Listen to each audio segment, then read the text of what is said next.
veux délivrer ta famille, Dieu t'a envoyé sur la terre pour une mission. Remarquons que dans la Bible, quand Dieu délivrait une personne, il l'envoyait. Il a délivré l'apôtre Paul. Il dit, je t'ai délivré, je t'ai choisi du milieu de ces hommes vers qui je t'envoie, afin que tu leur ouvres les yeux, tu les fasses passer de la puissance de Satan à la puissance de Christ. N'est-ce pas?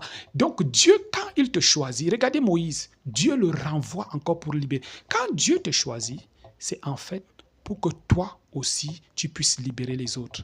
Mais il faut savoir une chose, écoute-moi, si toi-même, tu n'as pas encore avancé à un certain niveau dans la délivrance, tu ne peux pas te porter garant de délivrer les autres. Sinon, toi-même, tu vas te noyer. Je vais vous raconter une petite histoire. Lorsque je venais de me convertir, j'avais tellement la compassion, et j'ai toujours la compassion des âmes. J'avais la compassion, vous voyez, le zèle de nouveaux convertis. Et il y a une fille vraiment que je regardais souvent. C'était une fille et c'était l'amie à ma petite sœur. Et moi, je voulais la voir se convertir. Je disais, si cette fille se convertit avec sa beauté-là, elle peut même amener beaucoup de personnes même au Seigneur, ainsi de suite. Alors, j'ai commencé à prendre en secret des temps de prière pour elle et de jeûne. Je priais pour elle. C'était une prostituée. Je priais pour elle en secret. Je vous dis la vérité, lorsque j'ai commencé à prier pour elle, le deuxième jour, j'ai commencé à voir les couches de nuit. J'ai commencé à avoir des visitations dans la nuit. Comment est-ce que des femmes de nuit arrivent pour coucher avec moi? Pourquoi? C'était des attaques. Les esprits la réclamaient, mais je n'étais pas encore fort pour combattre ce combat. Il y a des combats que tu ne pourras pas remporter. Écoute, tu ne pourras pas remporter si tu n'es pas encore affermi.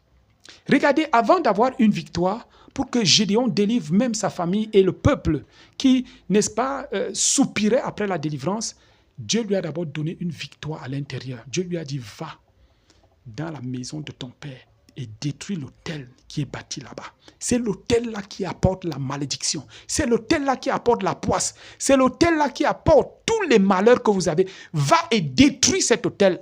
Ensuite, tu auras la victoire. Et Gédéon a exécuté, Gédéon a détruit cet autel et Gédéon a eu la victoire. Il faut d'abord avoir une victoire dans l'intimité avant d'avoir une victoire publique. Comme Jésus qui a eu la victoire dans le désert avant d'avoir la victoire publique.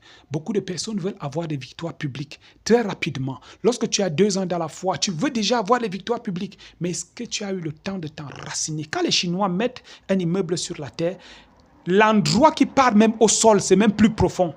Ils enracinent d'abord cela parce que là-bas, il y a le séisme, il y a toutes ces choses-là. Alors, c'est comme ça aussi que nous devons être enracinés, nous devons avoir une bonne fondation. Je prie dans le nom de Jésus. Pendant que tu likes, tu partages, tu commentes, je déclare que la grâce de Dieu descend sur